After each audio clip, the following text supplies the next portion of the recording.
Welcome to the Kill the Clock Soccer Podcast. This is our second podcast. Today we're going to be discussing some World Cup games. We've got myself, Keen Chukwinetta, Anhad, Harry, Yay! and What up, guys? and Sahand. We're going to be How's it discussing going? the finish of the group stages and the beginning of the knockout stages. So, where do you guys think we are right now regarding the the end of the group stage and the beginning of the knockout stage? I think we're at the end of 3 games played, and we're ready to go knockout. No more draws. Yeah, what did you think of the group stages overall, though? I think that's good. There's a lot of goals scored. I don't think any World Cup has had this amount of goals scored before. The defenses have really been lacking, and so far, I think the only defensive player that has come out and performed as a big name player has been Vincent Kompany. Overall, Yeah. it's just been an attacking World Cup. Players are scoring left and right, and we saw a lot of players right now that are sitting on 4 goals. James bumped it up to 5 today, but normally, in a World Cup, I was about to say, like, in a World Cup, with 5 goals, that might win you the Golden Boot, but not this year because Yeah, all pretty these much. guys have 4 goals and they're all playing still. Exactly. Not even at the semis yet. What do you think, Anhad? Yeah, I think it's been a great tournament. Especially there have been a lot of upsets, which is always good for the popularity. As a United States fan, I'm happy United States did well. Another team that I support is Italy. They didn't do well, but nothing much is expected from them. We had quite a few upsets, as I already said. Costa Rica, nobody expected them to do that well. Yeah, Um, absolutely.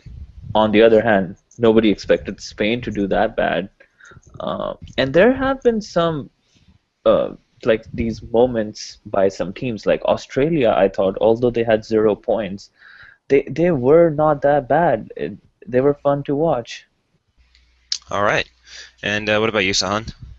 Yeah, as far as I'm concerned, it's the most entertaining group stage I've ever seen, and that's what I've heard from a lot of people who are a lot older than me. So, it's gonna get better. So I'm looking forward to it.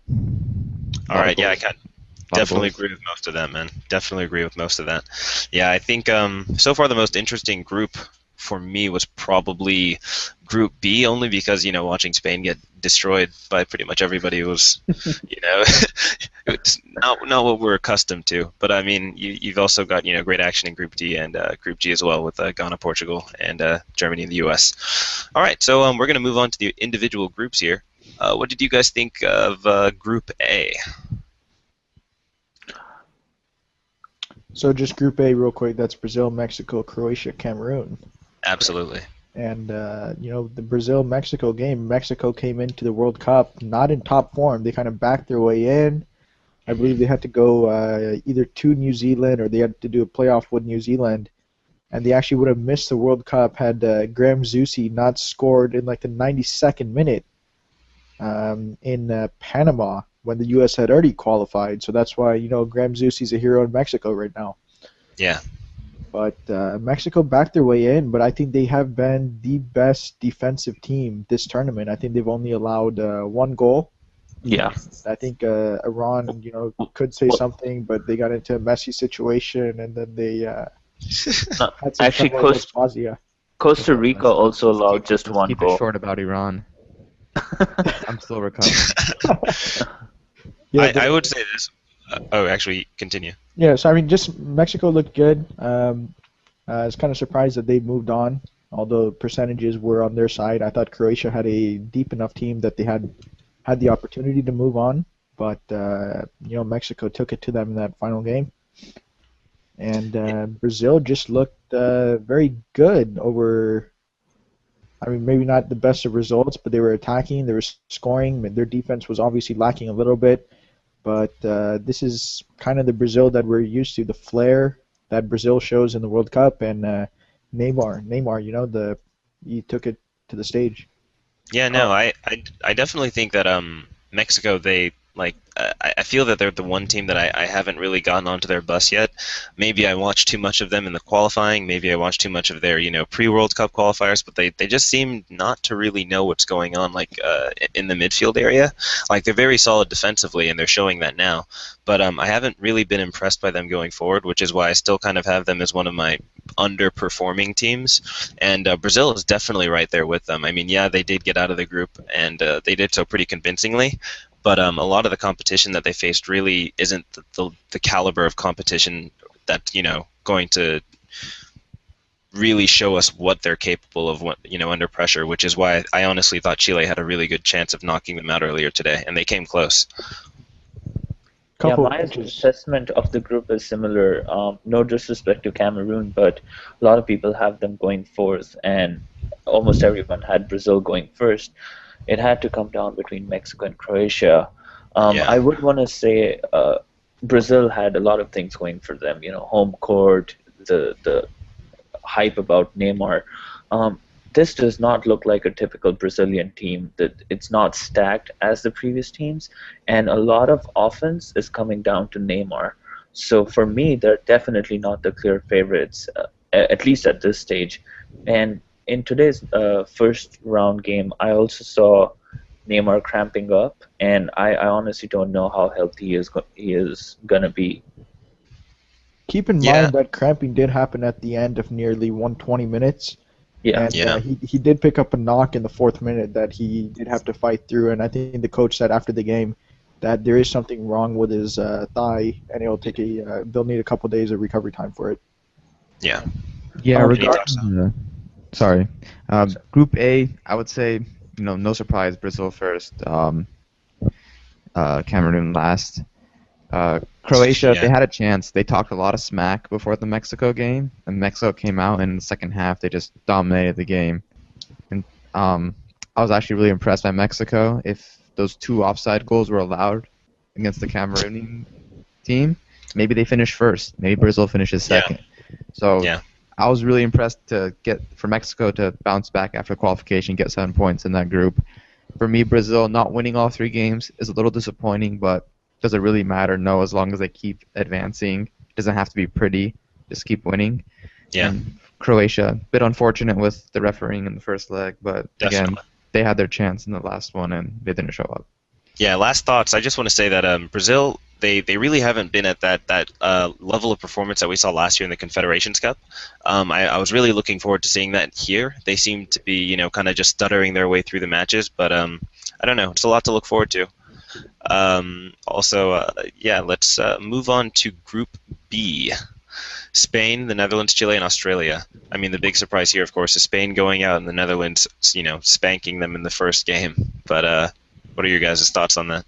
Dude, all as you know, I kind of like the Netherlands as a country, anyways, for the World Cup.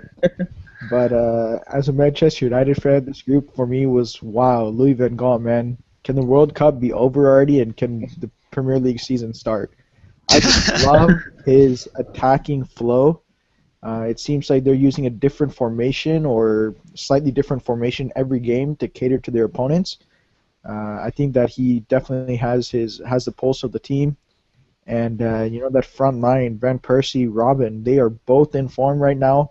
And the Netherlands, they took Spain to 118 minutes or 116 minutes in the last World Cup, and I think this is the first World Cup where Robin Van Persie is actually in form for it. And this Yeah, guy absolutely. is an amazing striker when he's in form, and we saw that in the first or the second game with that, yeah, the first game with that goal, that diving header from like 18 Yeah, yards that was out. sweet. That was sweet. Yeah, I think the Australia need a shout out. I think they were in it. They did really well, I think, from what they were expected to do. Quick comment about Spain. I know it didn't go for them, and I know a lot of people are saying it's the end of, an era or the end of generation. I expect Spain to bounce back. They've had some personnel change. They were playing with a new striker. They were playing with new midfielders. So they probably need some time to figure their tactics out and the vision that they have to take to go in future. But we should not doubt the future of Spanish football. That's all. I don't think Spanish football is going anywhere. The only thing that's leaving is Iker, man, because he's still crawling after Robin, it seems. Yeah, Spain is. I mean, Del Bosque decided to go with the same squad, essentially from 2010 and the 2012 Euro. So didn't work. Um, no real shock. I mean, the 5-1 was a shock, but if you've been following, as Keen was talking about before we started the podcast regarding the tiki taka and the downfall, I mean, teams just know how to exploit it. So they got out. It was a surprise with that kind of a squad, but they're going to be fine. They have so many good young players. I thought the Dutch really impressed. 9 out of 9 points, 10 goals scored, only 3 allowed. Robin and Van Persie in the form of their lives right now, and they have what it takes to get to at least the semis. And I thought Australia played entertaining soccer. They were expected to lose all 3 games. They did. And, Chile did well. Some considered them a dark horse coming into the tournament. And I think even their elimination today, they still justified being a dark horse. Yeah. I guess my thoughts on this group are, of course, Spain, the big shock. But what you were just getting at, what I was talking about earlier, that style of football isn't necessarily dead. It's just, it's going to have to evolve. And that's what the game is all about, tactical evolution, really. And I think, Anhad, was it you were talking about Spain bouncing back? I'm going to go out on a limb and just disagree with you because I think right now, the current crop of Spain, they're aging and they're probably going to be phased out. Xavi, maybe not Iniesta, he might have one more tournament in him, and a couple of the other guys, they're going to need to step aside and make room for the younger guys like the Iscos, the Thiagos, and whatnot to come through, because Yeah, those are all class players, right? yeah. And I personally feel the core of every tiki-taka team lies somewhere in the midfield, and when you have the general in the midfield like Xavi going out, that's where you have to find either alternative players or maybe a slightly different strategy. So yeah. you're right. They need some time to figure out who to get there. I've already put my money on Thiago, man. No, seriously, I love that guy. Yeah. I think Osan, you were just talking about Chile, kind of being the dark horse of the tournament. I actually had them, maybe not necessarily beating Brazil, but I definitely had them in with a good chance of doing it, and their play definitely proved it today. Also, shout out to Tim Cahill with the potential goal of the tournament, although I think James Rodriguez had something to say about that today, which brings us to Group C. Colombia, Greece, Cote d'Ivoire, and Japan. What are your guys' thoughts on that? Uh, I'll jump into kind of the unknown with Greece and Ivory Coast. That game came down to, or that second spot came down to the last game of that Yeah. group stage. And wow, how does Ivory Coast not come back and play defense there? That was an I have all-out no attack, idea. and they just had a mental lapse and let that go. It, Um, it, I it was don't fatigue. expect. Yeah, I mean it was fatigue, but it's what, 92nd At minute that of the World level, Cup. You can't do exactly. that. You can't do that. I expected them to win that game outright, just because I believe Drogba started, and after he came in off the bench in the first 2 games, they came out and had a good number of goals after his introduction. And going on into the future stage, I don't think Greece really gets anywhere. I saw a couple posts on Twitter today that I think they're playing in Recife tomorrow, and there are almost no Greek fans in the city. Oh So wow, that's they gonna be are, fun.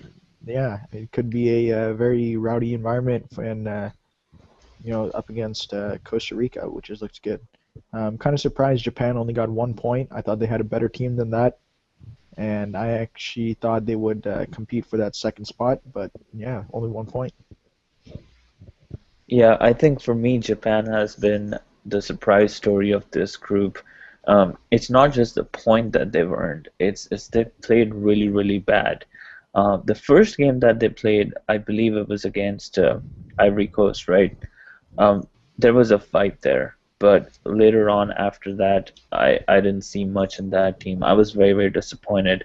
Colombia, however, on the other side of the spectrum, great tournament so far. Rodriguez has been one of the shining stars of this tournament. Um, he's 23 years old. A lot of people have been saying that he's an unknown player who's come up from nowhere. We just want to let our viewers know that this is a guy who was sold for 45 million pounds, sorry, 45 million euros to Monaco last year. So he's no ninja. People knew about him.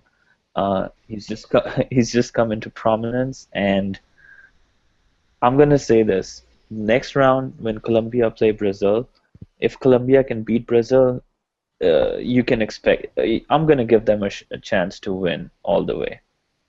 I While I do love Colombia and the way they're playing, let's just keep in mind how good this team could actually be. They are missing their best player in Falcao right now.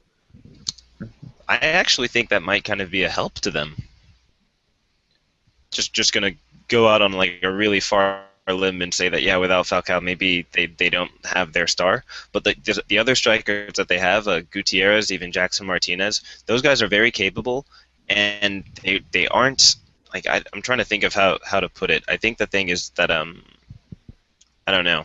I don't think Falcao being, or I think Falcao not being in the squad actually could help Colombia. It's not that far-fetched of an idea here because sometimes when you have that star guy in the team, the whole tactics and the whole dynamics of the team goes to that one person. If Keen, you're talking from a tactical point of view that that's what Falcao would cause for this team, yes, I do agree with you. But then there are examples like Uruguay in which that go-to guy was not there, right? And their team did not perform. So maybe we have a situation which is opposite to what Uruguay went through. Yeah. This is Colombia. They came through. They were favorites. They're known as perennial chokers. I want to say perennial, but every World Cup, especially everyone remembers 1994. Uh, Yeah. I've done that twice today, actually, Keen. Like that word. But again, they came through. And regarding what you were saying about Falcao being hurt, I think it's really let like James Rodriguez come onto his own. So that was good for them. Um, Greece and Ivory Coast, two complete opposites. Greece, the team that just seems to always get it done. Ivory Coast, the team that always seems to find the way to lose and not advance. I think that's 3 straight World Cups that they finished third. And Japan, like all teams from Asia, struggled, and they were disappointing. I don't think it's a surprise they didn't come up, but they were in the way they kind of got beat down by Colombia, and the fact that they were unable to break down a 10-man Greece team was pretty disappointing. And I think Colombia they have a chance to beat Brazil. I still think Brazil are favorites, even though some people are saying that's not the case. They have a good shot at winning, but so far I think their fans will be happy with how far they've gone. Yeah, absolutely. Just to touch base on Ivory Coast real quick, is this the end of their quote unquote golden generation? I don't think so. Drogba is going to play in another World Cup. I honestly don't even think Drogba should have started that game against Greece. I'm a much bigger fan of Wilfred Boney at this stage. His hold-up play is much better than Drogba, and everybody's saying, okay, well, Drogba was, the team would play better after he would come on or whatever, and that could just be psychological. He himself, like, I'm not even sure, did he actually score any goals? But subs do tend to score more goals, as substitutes than if they start. There's actually evidence of that. But no, I think this Ivory Coast team is actually quite good. They have some young talent in the team. Their keeper's going to stay around. You've got Serge Aurier coming up. Gervinho is actually looking like a bit of a world-class player. Okay, maybe not world-class, but Gervinho is looking like a really good player. And Wilfred Boney up top is actually quite great. Maybe Yaya Toure is, this is his last tournament, but He's what, 31 right now? yeah, he's probably done. He But might see one more run out there, but maybe the African Cup of Nations was certainly not another World Cup. Yeah. He'd be way too old. Yeah, especially playing at that position. Yeah. He won't at 35. I don't think he'll be able to do it. Unless his middle name is Riquelme or something. Yeah. Just to wrap things up, I'll go with. Actually, no. I'll talk quickly about Japan. Japan are a team I've always liked. their strength isn't their midfield really. I don't think anybody had them getting out of this group. So even though they didn't perform very well, I will sit down and watch Japan any day of the week just to see Keisuke Honda, Shinji Kagawa, and Hasebe, mix it up because they're actually a very technically proficient team. They Oh, they just actually, lack yeah. everything else. If somebody remembers the first goal that Japan scored, I think it was Honda, right? Yep. Yeah, that was It's a really good goal.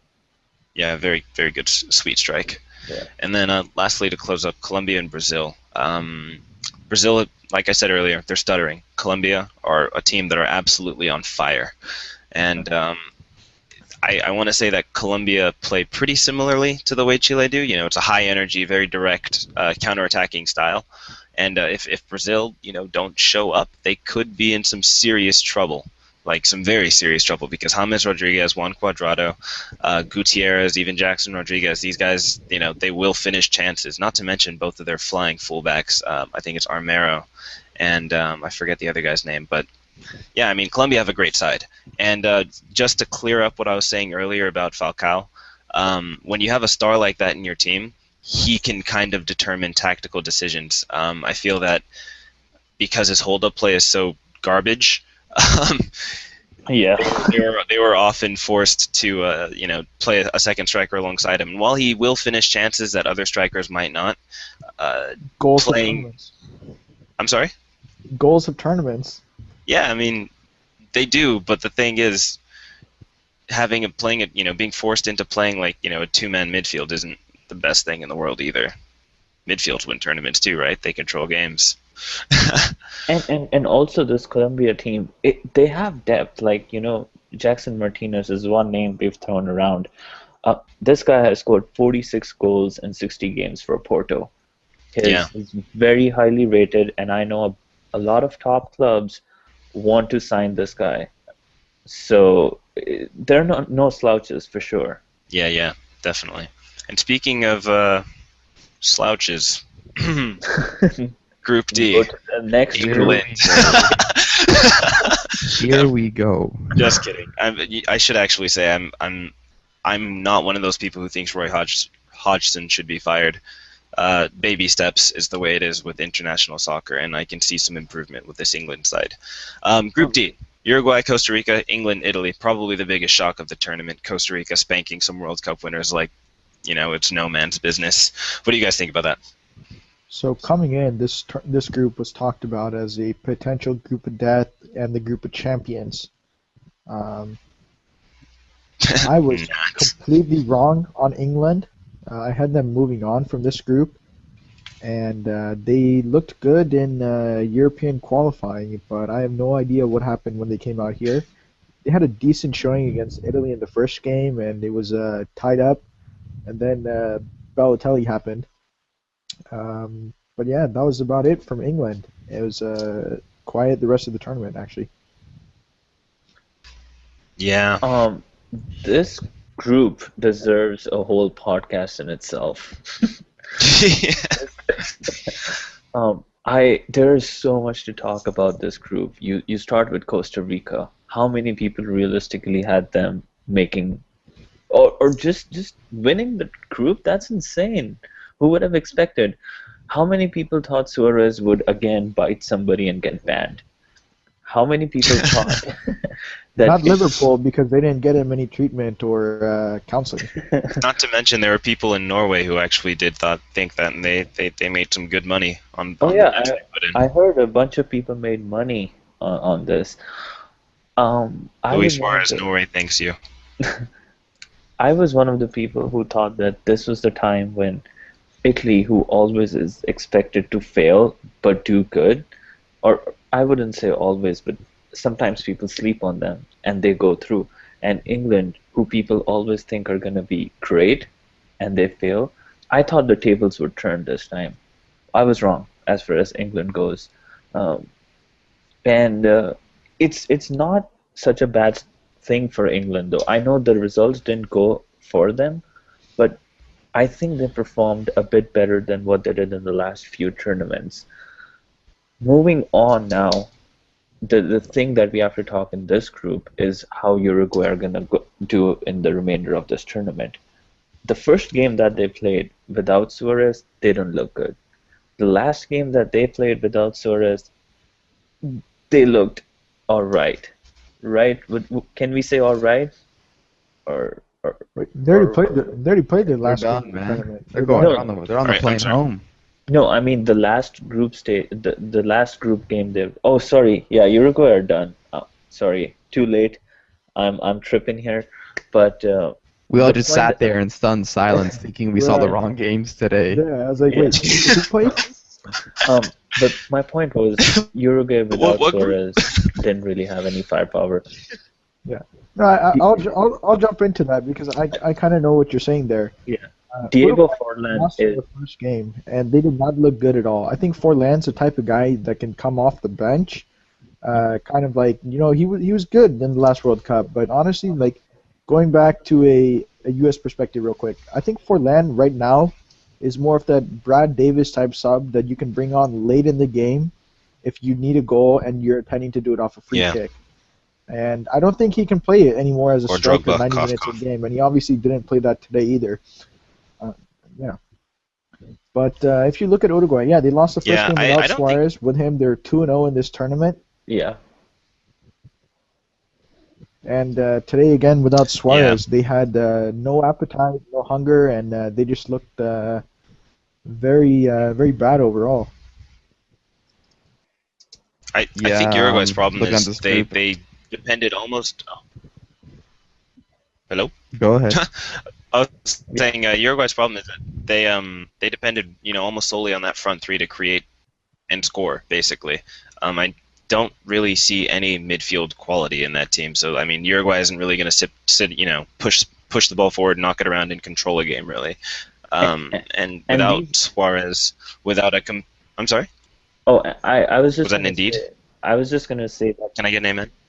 Uh, oh, I was just gonna say that with these results, it begs the question how good Cavani really is. And I know you have some thoughts about Cavani, right? He's not a guy who can carry your Yeah, I team, mean but he's a guy who Cavani can is. come up with goals when you need him to. But don't expect him to be the guy. Yeah, I mean exactly. Like, how good is Gonzalo Higuain gonna be if you don't have a guy like Johan Inler, making sure that your team controls possession and distributing the passes? And I'm just gonna say it now. I hate one-dimensional strikers. It's really cool that you can score goals and stuff, but it's 2014, and roles are blending so much that you have to be able to do more than one thing. Which is why whenever I'm talking about strikers that I like, it's guys like Luis Suarez on the pitch when he's Not biting people. playing. Uh, exactly, when he's not biting people. Wayne Rooney, Van Persie, Higuain, even guys like that who can actually do more than one thing on the ball instead of just putting it on the back of the net, which is cool, but I'm not going to pay 60 million pounds or whatever for you just because you scored 50 bajillion goals last season. You got to show me more. Yeah, well, he might not have all the skills on the ball, but Cavani, just to defend him, he does put a great effort on defense. He tries Oh yeah, he's back. a He hard does. worker. He puts in good effort. I don't even like I'm not going to dispute that, but other areas of his game are lacking, and Uruguay could have used somebody who could do more than score and run. They definitely needed it today. But yeah, what else is going on in this group? We've got England. Okay, England. This is the reason why I feel this is going to be a long discussion. But England are improving. The young core that they've got, I think if they play together, if they consistently play together, and if there's a mindset that this team is looking to play with, looking forward, like this is actually an England squad that I feel you can get a little bit happy about. Yeah. Anybody have thoughts on Italy? I was just gonna drop in on Italy and say I know people will look at England with 1 point and say it's disappointing. First time they've been knocked out of the group stage since I think '58, if I'm not Without a, mistaken. Yep. To me, Italy was the most disappointing team. Yeah. I mean, did they look good? I mean, not always, but I don't think anyone really thought they would be eliminated at this stage. And Pirlo's gonna be gone, and they just looked like they kind of lacked creativity at times. They looked slow. Like at the end of the Uruguay game, yes, they were down to 10 men, but there was no urgency. It's like once Diego Godin got that header in, they just like stopped caring. So Italy, at least to me, by far the biggest disappointment in that group. What Yeah, I let me find just funny give is, it. All right, go ahead. oh, thanks. What I find funny is, Italy suffered kind of the exact opposite of the problem that Uruguay suffered. Uruguay had no midfield. Italy had strikers. I mean, Balotelli, Immobile, guys who can actually score goals, but they had no chemistry. So, I mean, if Italy and Uruguay had like a love child, that would be a World Cup winner, in my opinion. Yeah, maybe it's coming up after. I never know with Suarez if he did something with Chiellini there. This Let me is like just straight out of Alien. let me I just wish I I give was a wish we sitting had shout in our out his real break quick foot. room at to. lunch. Let me I give was a sitting in shout our out break to room, and I was just Godin. shocked when I saw that. Yeah. I'm just sitting there with a couple coworkers watching the game, and then all of a sudden he just digs in there. It was Ian Dark who had the best tweet, saying it was a pasta Chiellini. Yeah. I mean, it was just so bizarre. It's so bizarre, and his team suffered for it because they really did rely on him. Yeah, even Liverpool suffers for it now too. I remember Musa Kwanga on Twitter was saying, "Bring on the memes." Totally agreed. Yeah. There were some pretty good ones. It's kind of unfortunate that Uruguay's World Cup is going to be remembered with this Suarez incident, as it kind of Absolutely. was in the last World Cup as well, with his Handball. handball, the hand of God against Ghana, which, I think any striker or any player in that position would have done that, and that was the right decision in my mind there to try to go on and advance, and which they actually did.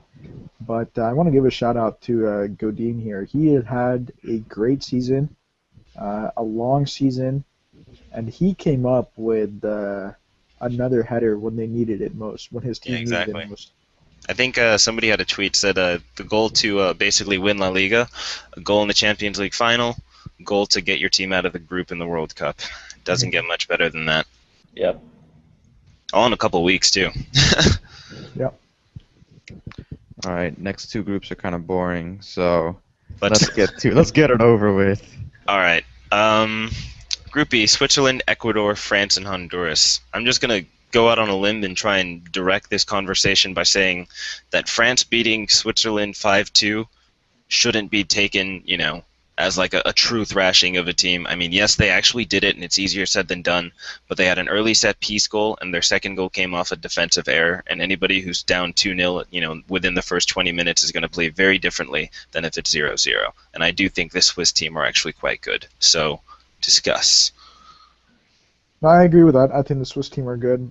They showed it at the end. Their one problem that might stop them from moving really far in this tournament is an over reliance on Shaqiri.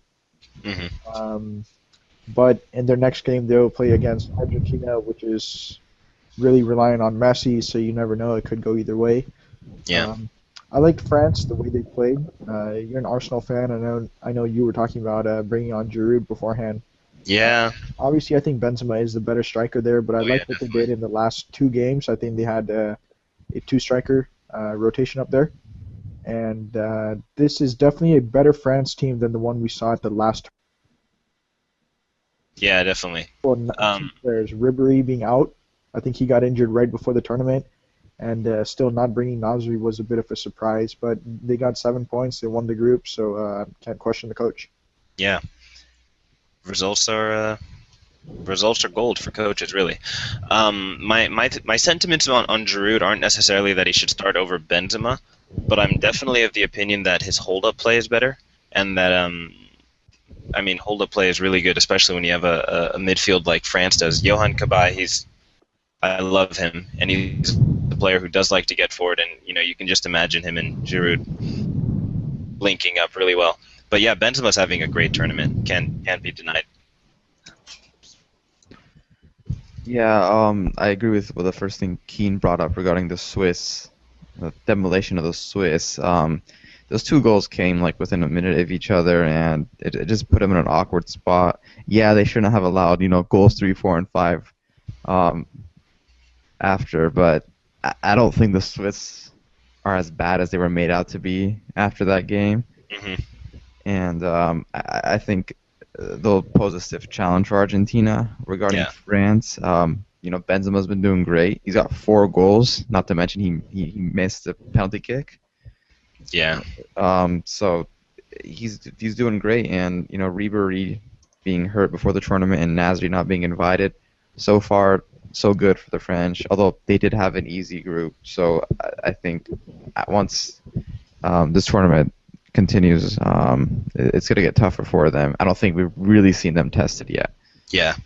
That's the thing. A lot of the teams that I feel are performing well haven't been truly tested, and the French are definitely one of them. So I'll be excited to see how they do against Nigeria tomorrow, or actually today. We all know you will be very excited. Oh yeah, for I that mean, game. we'll get to that when we're discussing Group F. But quick thoughts on Switzerland. The Swiss team, I feel traditionally are like a pretty defensive team, and this year they actually have some really great attacking talent. And I always feel bad for coaches who have pretty defensive systems and have to open them up, because that it's a lot easier said than done. And I mean, you could really just ask AVB about that. I mean, he had injuries, but he did find himself in some trouble early in the season. As for Ecuador and Honduras, shout out to Honduras, the team that played what I believe was the ugliest soccer in the entire tournament. I am so happy they're gone.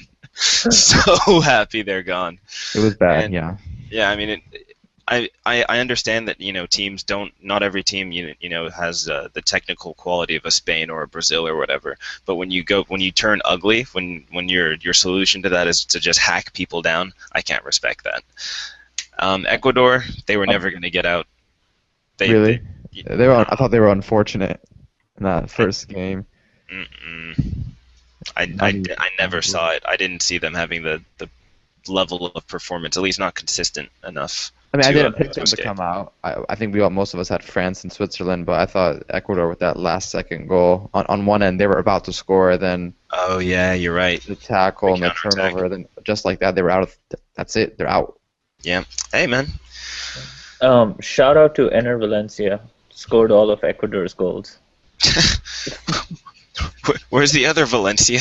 Yeah, that's all. Every time I see Valencia, I'm like, Antonio Valencia? Oh, Nope. he got a red card. Yeah, red card. Yeah, that was pretty funny. Which brings us to Group F: Argentina, Bosnia, Iran, and Nigeria. Whoop whoop. What did you guys think of that group? Wait, who won that group? I thought the team name was Argentina. I thought the team name was Messi. Oh yeah, good one. I think the thing is with Argentina, they have a good deal of quality, but they're not playing as a team. Angel Di Maria has been pretty unimpressive, which is kind of saddening because I was hoping he would have a great World Cup. He could Messi, just be tired. They really that's need very true. Champions League Di Maria. Yeah, they He need needs to Champions come. League. He Di Maria. needs to come back, especially with Aguero out. They need somebody else to Exactly. start creating chances for that team. Yeah. The second I heard Aguero was injured, I was like, oh, what does this mean for Argentina? They actually might be in some trouble. Messi kind of, strapped the team onto his back and has trudged through the group with them, much like Neymar did actually in Group A. Yeah, I don't know. Argentina are a team that have quality, like everybody knows it, but you've actually got to show us some of it. Yeah, I'll jump in here and say, obviously, I think most people expected Argentina to go on just because they did have the quality, and Messi did bail them out, which sooner or later we know the great players do. Exactly.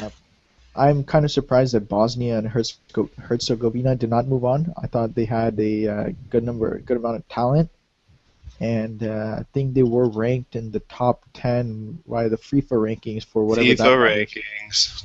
But they had some talent in there, and Dzeko leading that front line. Yeah. Yeah, they did have some top talent. The thing is, outside of what was it? It was a trio of Dzeko, Pjanic, and who's the third one? Why can't I remember? Something itch. Yeah, that's a good guess. I think it was Begovic. Yeah, Dzeko, Pjanic, Yeah. Begovic, and somebody else. There really wasn't much going on. I wouldn't go so far to call it a team of no names, but the rest of the quality wasn't there. They were an interesting team to watch in the qualifiers, though. I Must thought be they were said. unfortunate to have that one goal against Nigeria ruled Yeah, back incorrectly for offsides because yeah.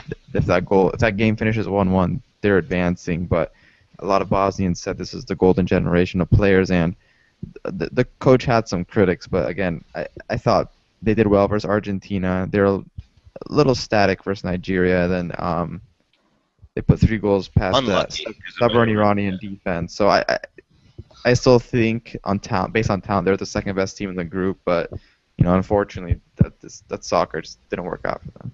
Yeah, what happened against the Nigerian game was, yes, that was definitely a goal. I, as a Nigerian American, will raise my hand and say that was a goal, and it did completely change the whole dynamic of the group, really.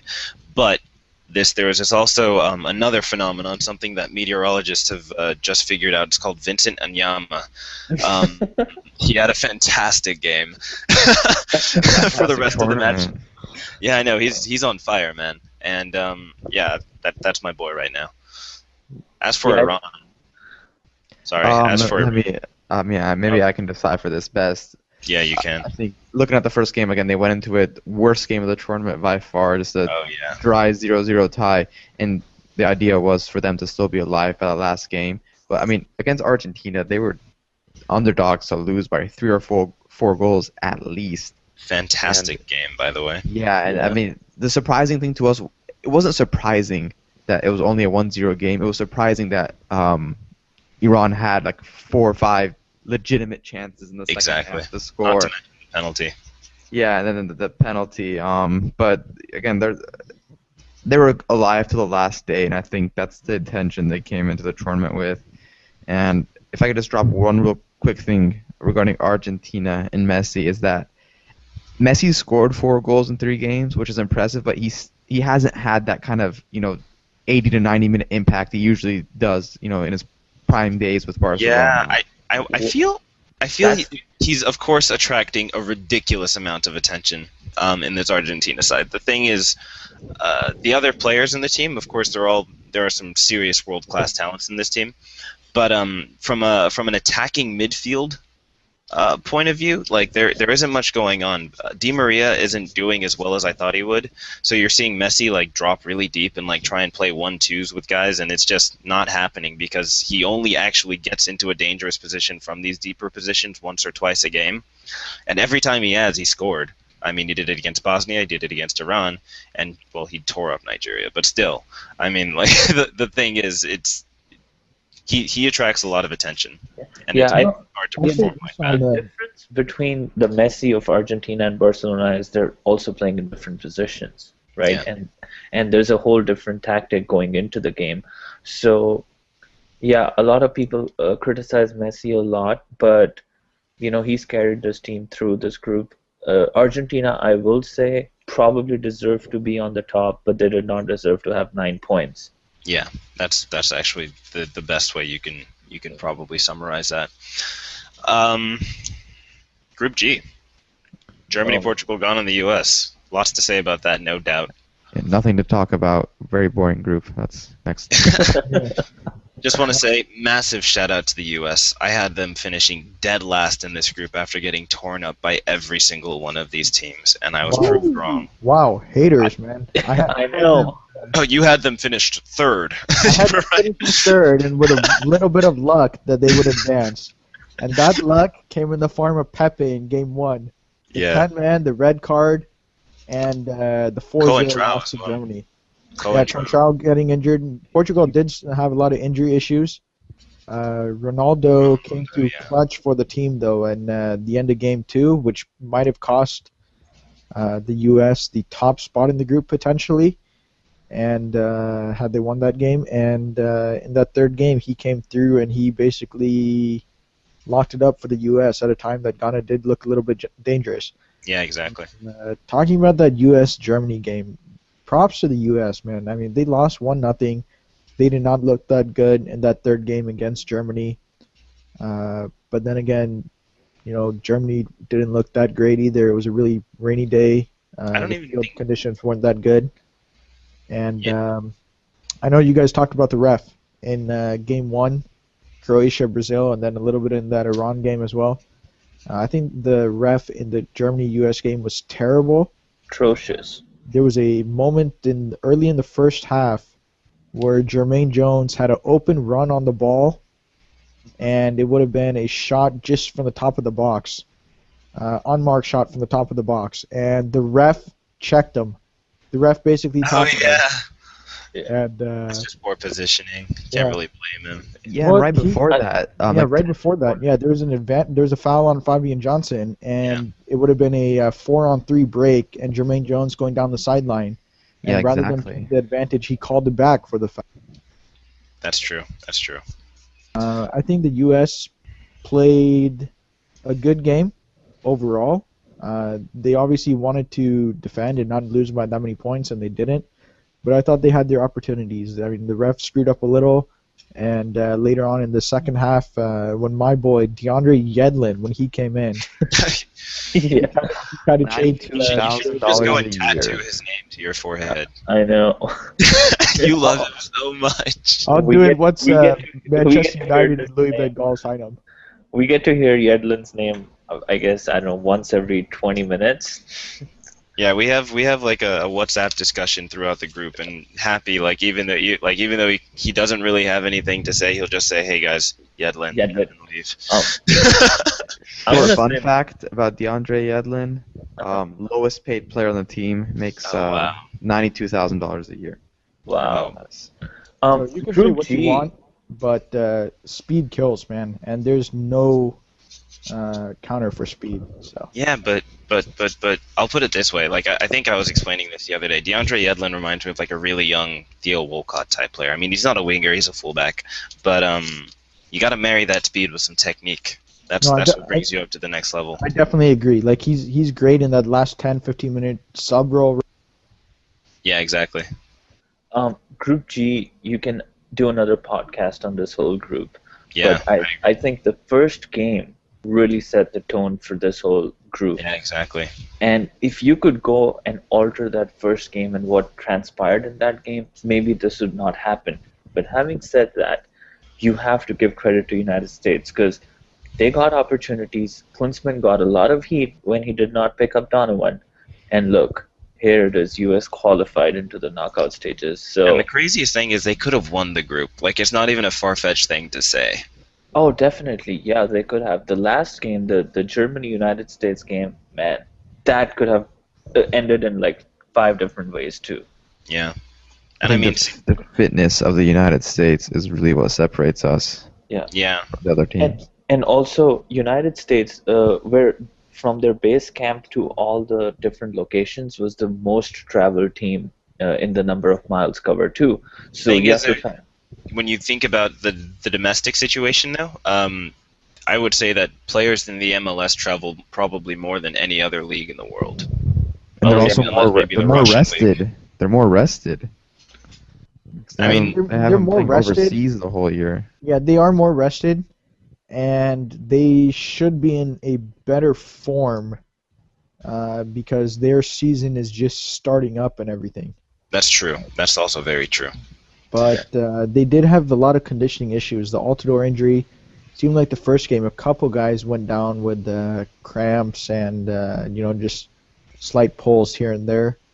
But that Altidore injury really changed the look of the U.S. team. He was the one guy, and the commentators have been talking about this on ESPN as well. There's a sub for every guy on this team, a like-for-like sub, except for Josie Altidore. Altidore, yeah. Eddie Johnson was left not on the squad. He was left back in the States. Chris Wondolowski, and I love this guy. And He's not Josie. He's not Josie. He's definitely not Josie. He's a smart player. He knows how to finish, but he is not that physical or a physical specimen or that athletic marvel that Josie Altidore can be. Yeah. Neither does he play in that level of competition, and I think that does hurt the U.S. overall. Mhm. Their players do not play, for the most part, in the EPL or in European competition itself. And the one guy that kind of surprised me was Jeff Cameron. He had a really good first game. I think he was ranked the fourth best center back after after the first game. We're almost there, man. We're almost at Almost that there. football season. Yeah.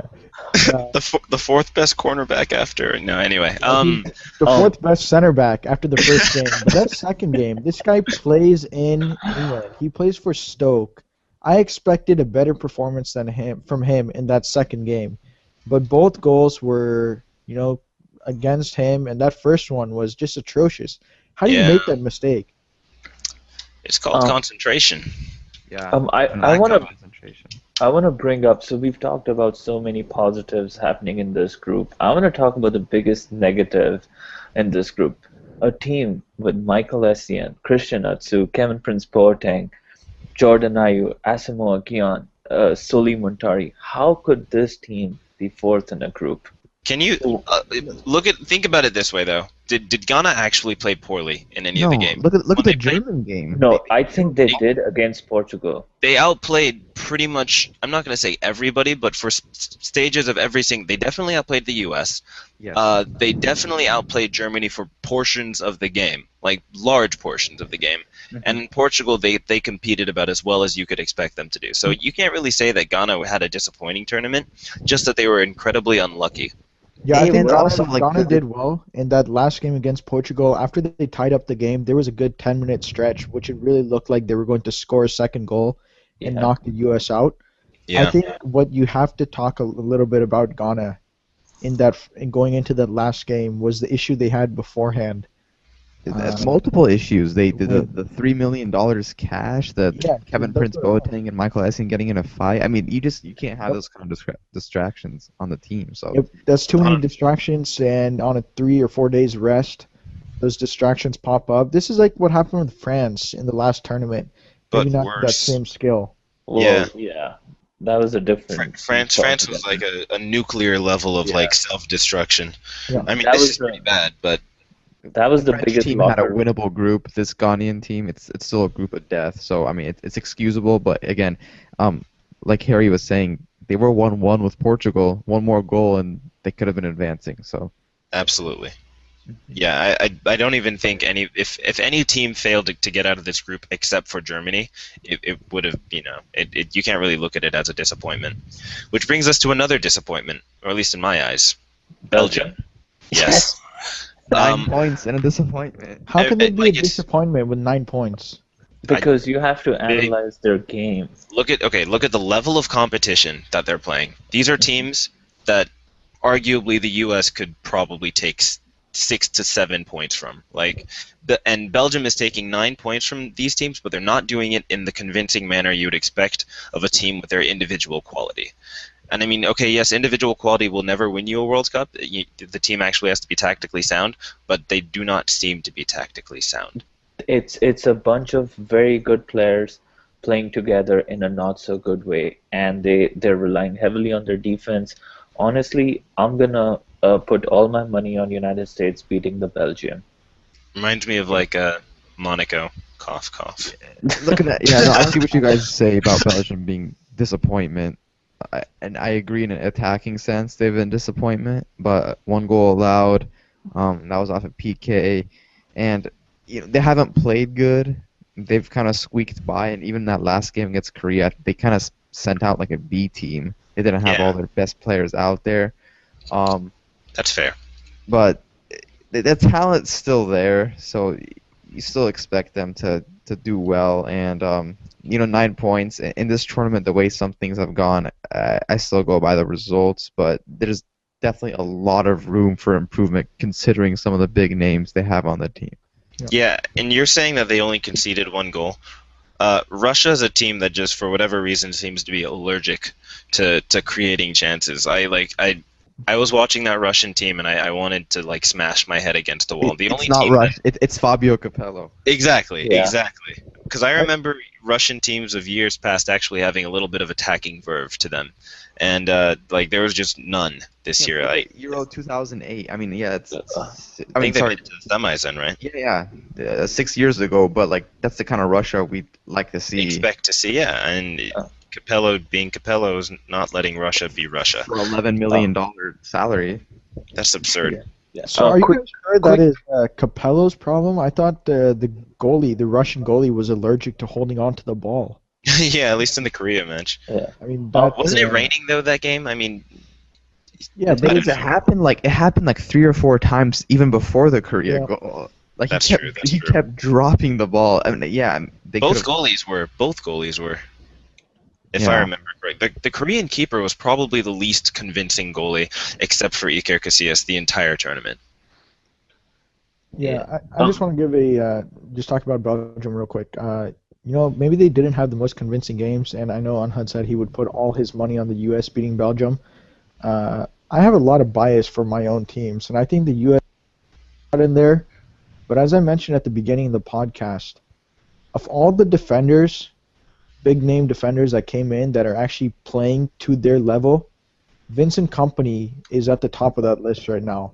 Is he And injured? he has him and he is a Thomas Vermaelen have slight, groin injuries, they have and slight we know about injuries. groin injuries. Those are not easy They're to def- come they're by. definitely not fun, but Definitely don't play on that either.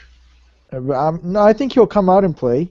And I think at the end of the day, like that's going to be pose a difficult problem for the U.S. to Yeah, break down. if he's If healthy, he's healthy. that back line and Thibaut Courtois in goal, and if Altidore can't play, I don't see how we can score against them. Oh, we'll use our intricate passing. Cough, cough, Um, cough. I just Possession based through Michael Bradley. Yes, Michael Chavi. I just want to throw a quick fact out there regarding this World Cup. Russia is the only team in which all the squad players come from the whole Russian league itself. Yeah, I heard that Yeah. somewhere. It's interesting, but Except for England and what's his face, Fraser Forster, who plays up in Scotland. Yeah. Scotland. that doesn't really count. Yeah, it doesn't count. Same thing. So let's give a shout out real quick to the other team that's advancing from this group in Algeria. First Oh, yeah, African nation to score 4 goals in a World Cup, I believe. Yeah, I And read that. they were, they had a Lights out versus Korea for sure. given First up in half. the 92nd First minute half. of the last tournament, but they played good this tournament. They looked a lot better than they did in the last tournament, Oh yeah, man. and unfortunately, they're going to go up against a juggernaut that is Germany, minus Podolski and Ruiz now, though.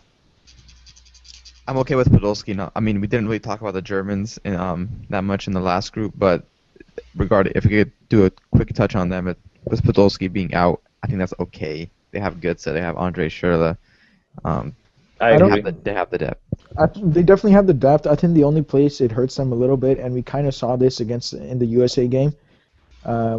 What Podolski offers them is a naturally left-footed player down the left wing, and Yeah. he Continue. can get those crosses in, and he got a number of those crosses in on first touch against the USA. Yeah. Podolski is he's a strange one because I mean he played through the middle back when I think he was at Cologne. So, but he plays in a left wing role for the national team and for Arsenal. And I don't know, like I've never really thought of him, even like watching him regularly in and out as an Arsenal fan, that he's a natural left winger. But for whatever reason, at the national level, they love him there. And yeah, I don't know. I don't even think he's going to be a big miss because Germany has enough depth, especially in attacking midfield, where they'll be able to throw some other world class guy in there. So they'll be okay. Especially against Algeria. Yeah, exactly. Who I have to say, Algeria scored what, in my opinion, is probably the third best goal of the tournament. That amazing team goal against South Korea, or that Yeah, was that's beautiful one stuff. thing regarding the goals. People always look at the individual strike, but how about some of that team build-up play that Algeria had was pretty amazing. Yeah, I know, absolutely. Yes, I would say that coming into the quarterfinal matches, I'm most looking forward to France and Nigeria. Yeah, let's just cover these real quick because Round we of kind of 16. we did. I don't want to be that guy, but I'll be. Yeah, let's cover these quick because we did talk about them as we were discussing the group a little bit. Yeah, I think we kind of tailed off at the end. Yeah, I think we So covered about most of them. what did you think of Brazil and Colombia today? Just a quick line on Brazil and Colombia today. FIFA, when we were not looking, seems like they brought the crossbar down and the sidebars in. if Brazil was to exit today or yesterday, um, to me at least, the tournament would have been partially ruined. I think it kills the hype to see that kind of a team go out that early, and at least for me, they have to at least make the semis to keep this exciting. Otherwise, the Copacabana would be like empty. There'd be nobody there. Anhad? Yeah, yeah, I totally agree with that. I would have liked an upset because Chile had a good thing going on with Alexis Sanchez, Arturo Vidal. They had a great tournament, but Brazil out at this stage might have hurt the tournament a bit. Yeah, definitely. I'm one of those guys who was a Chile fan. I pretty much have a team like Chile, like a very an energetic, direct attacking team winning it, unless it's Germany. And I don't know. I was disappointed to see them go out, but I feel it. Yeah, it probably would have changed this World Cup. It would have fit the current theme of ridiculous upsets. I mean, I can't think of a human being on this planet whose bracket is still intact after the group stages, but Can yeah, I make one more point? absolutely. I think this game also puts in perspective that Brazil are not really that superpower. I think the fans also realize that there's a realistic chance that Brazil don't go past even into the semi-finals. So it kind of it normalizes the expectations a bit. Yeah, but I feel some teams do really just take off in these knockout runs. I remember France in 2006. They really weren't that impressive until they beat Brazil, and Um, they stormed their way to the finals after that. what's my biggest problem with them? They don't have any depth in the offense. Past Neymar, Joe isn't the guy. Fred, uh, I'm not gonna say anything against him, but I know there are better players who could have been in the squad. This team That's has my gone from like Ronaldo and Rivaldo, yeah. Romario to Joe and Fred. I mean, the I mean, quality is so different. I but mean, I agree with what Scolari's trying to do, though. Like he's trying to get a kind of like a club atmosphere going, and I think he's. I remember somebody on my Twitter feed was saying that this is a very functional Brazilian team, and when you really think about the central six players, you have David Luiz, Thiago Silva, Luis Gustavo, Paulinho, and maybe Fernandinho, and then Oscar and Fred. Those guys have pretty subdued roles, whereas the wide players are pretty free to move around and do whatever they want, especially the fullbacks. And so when you're saying that, you've got a guy like Joe and Fred, Fred does well, I should say, when Fred plays well, he does his job well, which is basically to facilitate the other attacking players in the lineup. I He's think just playing. Oh, but go ahead. I think but Fred is just like any other striker. When he's in form, he'll do well, Yeah, and he's a big attribute to that team. And he was in form, I believe, for their qualifying. He and the is, Confederations Cup. and he yeah. is not in form right now. And we saw him sky a goal that he should have made today. Yeah. So it's just unfortunate for them. But Winning this the PK point is shootout that is a huge, huge mental boost for this Brazilian team. Maybe yeah. it's what they need. But the one thing that I was trying to say is that you have these guys in the team at the expense of who?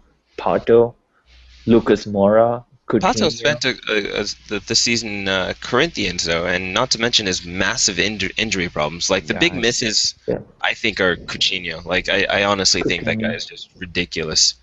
Lucas Moura. Yeah, Mora as well. But I mean, how many attacking midfielders can you have? Bernard Well, is a great player. Willian is a great player. So yeah. Speaking of a team that isn't underperforming, Well, the just before Netherlands. we go on quickly to the Oh event, yeah, go for it.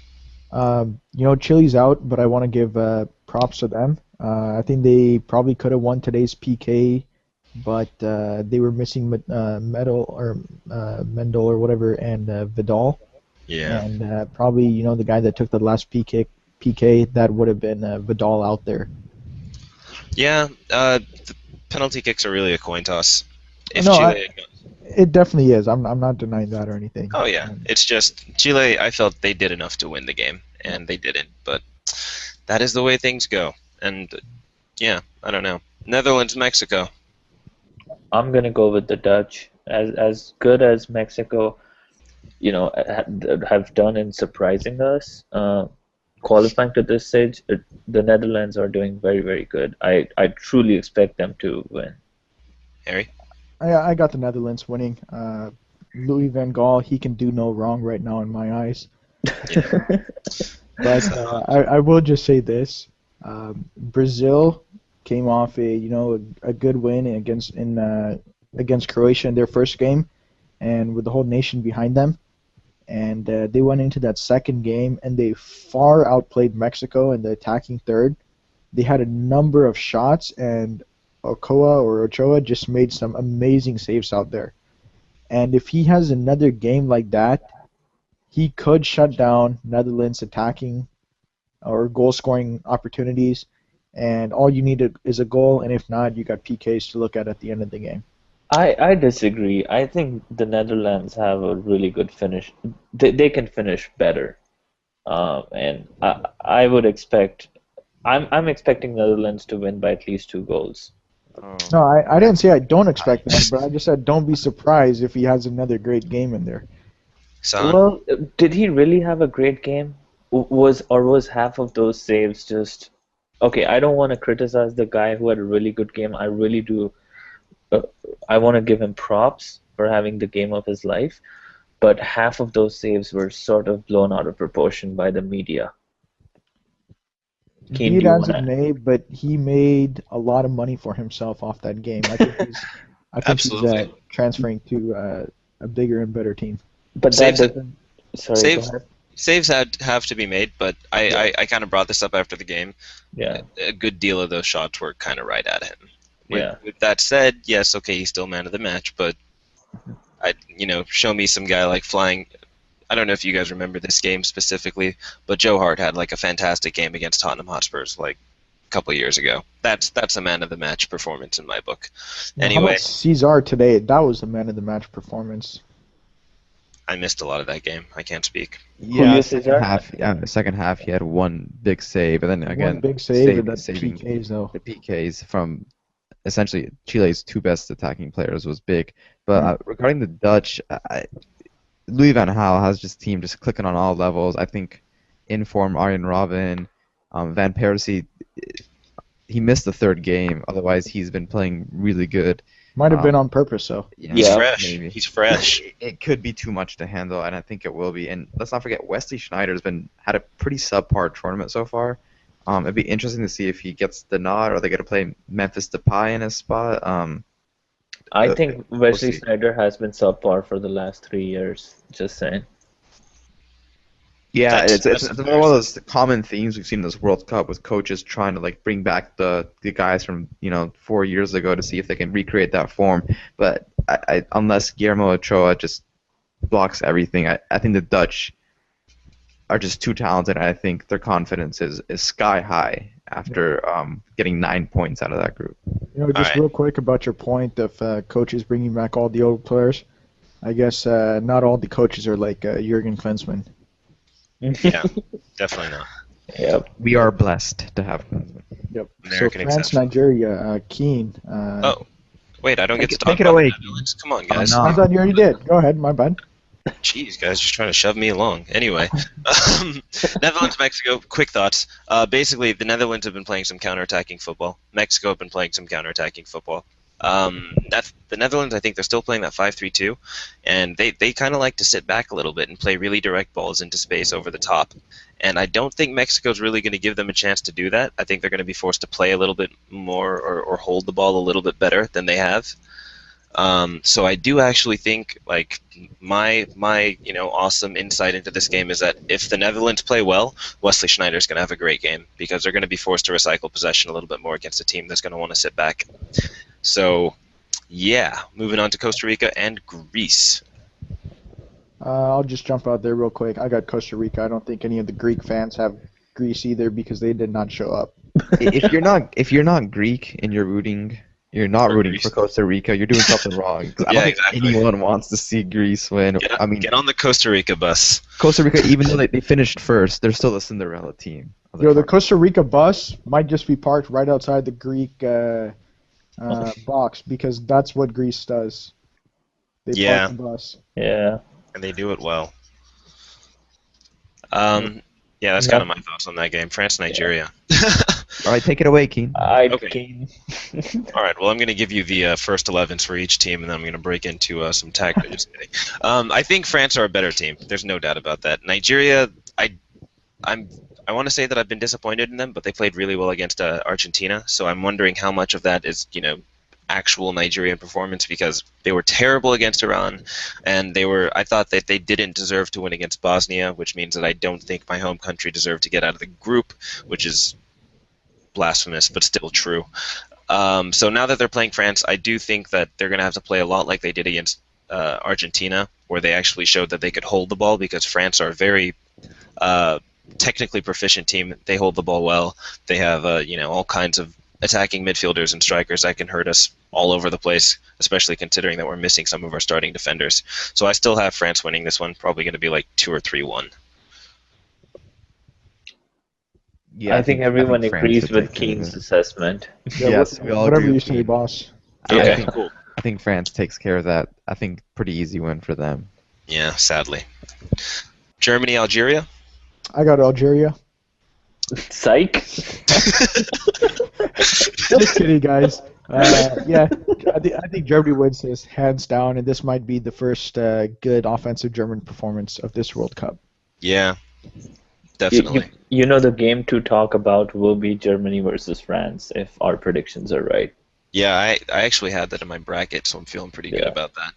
But Yeah. yeah, Algeria I mean, plays really exciting, but it's going to be a wide open game. It'll be a fun game for the neutrals, but I just expect the Germans to just take advantage. I still have Germany winning the World Cup, but I still need to see at least one really comprehensive attacking performance where they just dominate a game, start to finish, for me to actually believe that it's possible. Yeah, I'm on the same boat. I think Germans have probably the most talented, the deepest squad, By far. and I think also the most experienced one because a lot of these teams either they have too many miles on them or they're too young. But Germany team is they have the perfect balance between experience and their age. So I think they're good. Not to mention all the young players are really experienced Oh, internationally. yep, Mueller, I mean Goetz is getting there, but Ozil and Mueller definitely. Not to mention Kroos and yeah. Cruz. Yep. So let me just ask the important question of this game. Not who wins, because we know who's going to win. Yeah, Um, does close up. yep, does Ronaldo's record get broken? I wonder if if Lowe's even gonna start Closa. That would be No pretty way. awesome if he did. I don't think he starts. I don't think He he could be a starts. I super think he's a sub. super sub role. Yeah, I I'm mean, gonna I'm gonna call 68th minute he comes in. Are you calling Pretty it? Are you pretty calling specific there. yeah, are you calling a goal in this game Babe Ruth? Uh-huh. yeah, yeah. No, I think that if there's going to be an easy enough game for him to do it, it's going to be this one. Yeah, this is really it. After this, I don't know how much playing time he gets. Exactly. After Um, this, I don't think you can count on them advancing either. It's tough games from here on out. So exactly. Like France are no slouches. Yeah. Even though they haven't played a top quality team, they looked pretty good, except for that boring draw. I really like close up, but I just kind of wish he wouldn't break the record. Because I mean, you look at Ronaldo and Klose. I mean, I look at oh, it's Ronaldo. Then you say, oh, it's Miroslav Klose. Yeah, he's been good, great at times, but it just doesn't have that but his all-time goal leading scorer. celebration, his goal celebration over the past 12 years, it's on point. Therefore, he deserves the record. So, yeah, I mean, I'm one of those people who I shouldn't say that I don't have like a particular, affinity for either one. I love Ronaldo, Il Fenomeno. He's the best. But I'm one of those guys who likes to see history. So I'm not upset. Yeah, I wouldn't be. that too. All right. So next game, Argentina versus Switzerland. If Switzerland pull out like a win in this game, I will be elated because to me it'll kind of confirm at least what Michael Cox believes to be their dark horse status. They haven't really had a performance that has shown what they're really capable of start to finish. And I don't know. I'm one of those people. I really do like this Swiss team. They're a team that I don't feel too many people know about, and I'd like to see them perform well. With that said, if Argentina win, expect a 97th minute Messi curler into the top corner. Yeah, I expect Argentina to have their best game of the tournament. I Oh. think. I just got feeling, but I think They're gonna step it up to another level, and I like the Swiss, but I just think Argentina's, obviously they're better on paper, and I think they'll get it done. Okay. I think Argentina is probably gonna have to grind this one out, but if they do win this, the next game they're gonna play is gonna be the winner of USA and Belgium. That will probably be Argentina's best game in the tournament. But I expect a very low-scoring game against the Switzerland team. Yeah, But Argentina are kind of like slow burners. They yeah, don't really attack like some of the other teams do. Yep. Do you guys expect Lavezzi to start in place of Aguero? Probably. I I mean, do. I unless Di do. Maria Yeah. gets pushed up, because I don't understand who would take his place. I actually don't think that should. I think Lavezzi should start that game. Yeah, probably. So, since Argentina are going to be playing the winner of U.S. and Belgium, who do you think is going to win that game? US. Yeah, I'm going to put my money on the U.S. Not Yeah. because I have anything against Belgium. It's just the U.S. have actually been putting in some really good team performances. Maybe not so much against Ghana, but their performance against Portugal definitely made a believer out of me. So, Yeah, that was a Yeah. great performance. I think Hazard has a big game. I think if Company is healthy, I think Belgium wins this game. I just can't see us scoring. When you look at these 16 teams that we have, I think Colombia and US are probably in the most positive mindset right now. I think these are the teams that you should, well, and Switzerland, you should consider the true dark horses up to whoa, this stage. Whoa, Up to what this about stage. what about Costa Rica? Costa Rica, it's more like a Cinderella story for them. It's probably gonna be over soon. do you, Do do they? you actually think the U.S. can get to the semifinals? I don't think. You mean I. quarterfinals or you mean You mean semifinals? No, quarter? I mean semifinals. So that means, do you think they can beat the winner of Argentina and Argentina, Switzerland? Switzerland. AKA Argentina. I think we're Exactly. getting. I think we're getting too ahead of ourselves. Yeah, exactly. Because I heard some guys talking about that earlier, and I was just No, like, it's it's not slow fair. down, guys. It's not fair to the tournament. It's not fair to Belgium to even talk about that. Yep. We should focus on the Belgium and US game. And that's And exactly what the God players are forbid doing. we insult our Belgium listeners. No, I'll say this. I think Kill us the with U.S. pastries. has played better as a team. They've had, and they always do play well as a team. Under Jurgen Klinsmann, at least, it seems that way. Um, I think they have, if they are to win this game, they have to do it in regulation. I Yeah. don't know if they have the fitness levels to take this into extra time. And as good as Tim Howard is, I think Qatar will win any PK shootout that happens. yeah, another thing that the US have to take care of is Pelini. I don't know who can uh, take care of him in the box when he has to hit the balls in. So it'll be little nuances like that, and I think Klinsmann's really good at assessing what's in favor or what's against them. So it'll be a good game. I just think are in a mentally better position than Belgium, and as a team, as Keane said, they are gonna put in a better effort. But then again, you never know when Hazard just strikes one from outside the box and gets in. So let's see. There's no team that carries more swagger and confidence into any game than the United States. There's no more, being American. That's just the kind of team we have. Don't So, question our will to They don't win. fear anyone.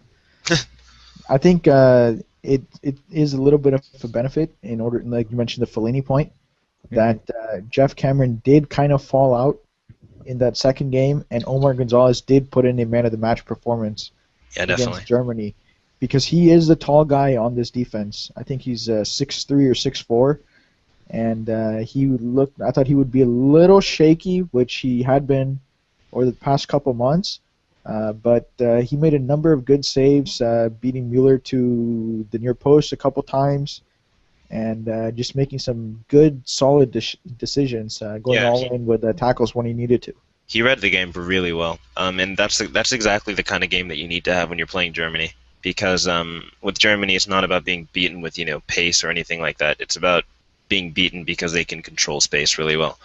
So yeah, I will say on that point as well, in favor of going in Belgium's favor, Portugal did beat the U.S. on crosses, and the U.S. did look vulnerable against Germany in crosses at the beginning of the game. and you got to cover Fellaini on those crosses. I think Belgium have scored more headed goals this World Cup than any other team. That's because they basically have like 15 center backs on the field at any time. Yes. It's Vermaelen, Vertonghen, Van Boyten, Company, Alderweireld. Those are all center backs. Not that they all play at the same time. And then you have what's his name, Dembele and Fellaini, neither of which are small. Although Yeah. Dembele isn't exactly a header of the ball. Got some playing time. And then you have Lukaku, and when he was fit, Benteke. I mean, those are all fantastic headers of the ball. Like really big dudes that you don't want to go into a header with. We're gonna have our hands full, and I think Belgium's probably confident because of the 4-2 win in November. But I think the U.S. can turn it around, and I'm hopeful. Yep. So I It know wouldn't be a we've, surprise. It would not be a surprise. I know we ran kind of long on this podcast, and we're pretty much to the end anyways. Let's just wrap it up real quick with, guys, pick your top performer and pick your biggest pet peeve of the World Cup. Okay. Keane, why don't you start? All right, top performer. Like, there's only one candidate really. His name is Lionel Messi. Just kidding. James Rodriguez, definitely. Seriously, The bias. it can't be Almost anybody. It can't be anybody other than James. He's been playing fantastic, and he's been consistent too. And some of the goals he scored have just been marvelous. Like the strike earlier today against I'm sorry, who did they play today? Uruguay. Yeah, the first volleyed goal against Uruguay was fantastic, and then the chipped finish versus Japan was fantastic. Not to mention that he set up 4 additional chances. So yeah, definitely James. And then my biggest pet peeve of the World Cup is people probably taking like natural or national attributes and affixing them to the teams. Like the Germans are really efficient, industrious players, and blah blah blah, and the Brazilians play with samba style, and the Americans have the will to win. You know what I mean? Like, Well, I do that with the American team. But I see your point. yeah, I mean the Michael Bradley doesn't work hard because he's American. He works hard because he has like 8 lungs. You know, that's just the way it is. So yeah, He works hard because he's going bald, just like LeBron. exactly. Anhad, what about you?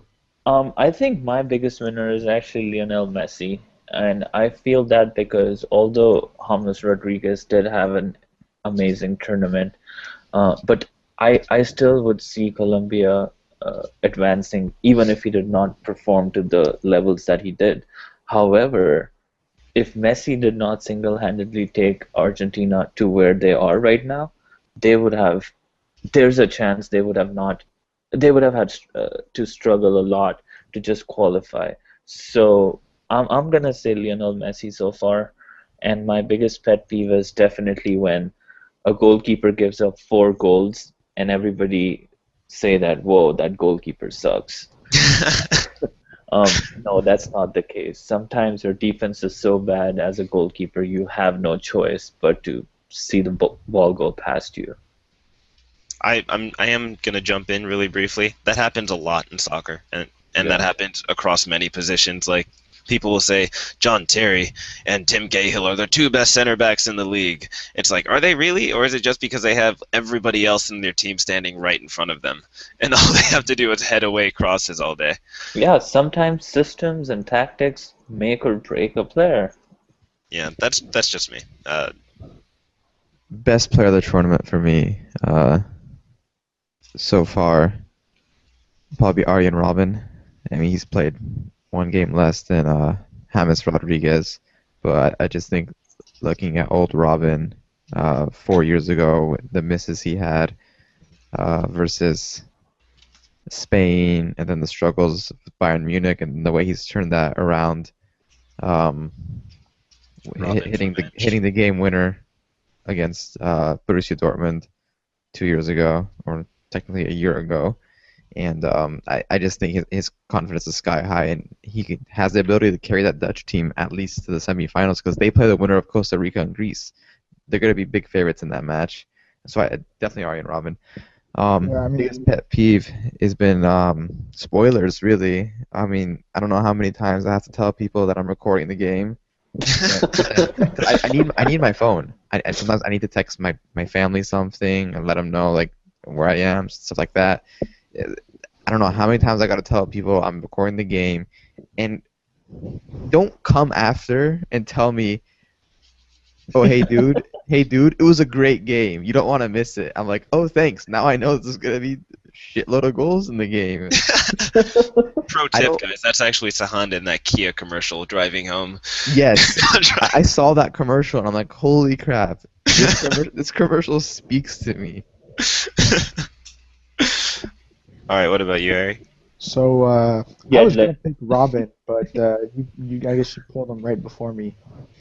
So best player of the tournament, I have to go Yedlin. with the darling. I have to go with the guy that that has all the pressure on him from the host nation, the guy that's on every billboard, and that's Neymar.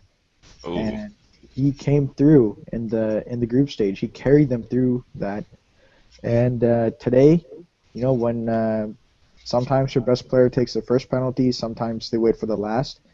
Neymar did his little special penalty run up at the fifth spot, and had he missed it, he never would have lived that down. The top player, the number 9, missing that penalty and costing Brazil a win on home turf. But he made it, and so I'll stick with Neymar. Um, all right. if I do want to change my question a little bit, best performer or best thing of the World Cup, it's got to be Klinsmann and Van Gaal. Neither of them can do any wrong. But pet peeve, just following a lot of media here in the States, uh, there's a lot of national pride that comes up. Obviously, when you are playing in a World Cup and a lot of other people do start watching it, people that probably do not watch soccer or football, and I'll say soccer just for to avoid confusion, but that don't watch soccer throughout the year. And my real problem is some of the national media out there, a lot of football analysts that I've seen on Twitter, just posting a lot of hate on Cristiano Ronaldo, ahead of that U.S. Portugal game, questioning how good of a player he really is, that he goes down soft, which I think all soccer players do, um, and just kind of laying some hate on him. That oh, look at his Z haircut, that he's doing it just to be unique and everything. Well, this is a guy that scored, I think, 252 goals for Real Madrid in the past 5 years now. That is coming off the Ballon d'Or. Has been the best or the second best player in the world for the last number of years. And that Z that he had in his haircut, well, he dropped 50,000 pounds to get a little kid a brain operation, and that Z was in the shape of that scar that kid has. So yeah, that's my pet peeve. All right. Well, this has been a good, if not long, podcast. We'll try to keep them a bit shorter in the future, but hope you enjoyed it, everyone. We will see you soon. Peace Goodbye. out. All right, later, guys. Later.